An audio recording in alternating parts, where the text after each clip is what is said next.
வணக்கம் காய்ஸ், இன்னைக்கு புதிய கஸ்டர்ட் ரெசிபி தான் பார்க்க போகிறோம். அதுக்கு தேவையான பொருட்கள் 4 வகையான ஃப்ரூட்ஸ், கொஞ்சமாக ஊற வச்ச சியா சீட்ஸ், ஒரு பேக்கெட் பால் அண்ட் கண்டிப்பாக 2 பேக்கெட்ஸ் ஆஃப் செரி. மறக்காமல் நம்ம கஸ்டர்ட் பொடி எடுத்துக்கோங்க. பாலை வெட்டி பாத்திரத்தில் ஊற்றி ஸ்டவ்வில் வச்சு 4-5 கொதி வந்தோடனே அதை அப்படியே ஸ்லிம்மிலே மெயின்டைன் பண்ணிக்கோங்க.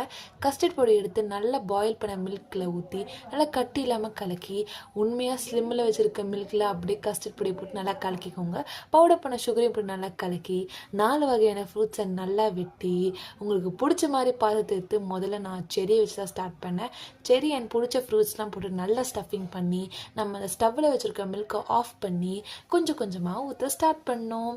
எனக்கு ரொம்ப திக்காக வந்தது மில்க். அண்ட் உங்களுக்கு எனக்கு திக்காக வேண்டாம், எனக்கு கொஞ்சம் வாட்டரியான கன்சிஸ்டன்சி வேணும்னா கண்டிப்பாக அதை சுண்ட வைக்காதீங்க. நான் சுண்ட வச்சுருந்தேன். அண்ட் முழு பாலை ஊற்றி அப்படியே கொஞ்சம் கொஞ்சமாக டாப்பிங்ஸ்க்கு செரி போட்டு 2 ஹவர் ரெஃப்ரிஜரேட் பண்ணி அண்ட் பிரியாணி வித் கஸ்டர்ட் செம்மையாக இருந்தது.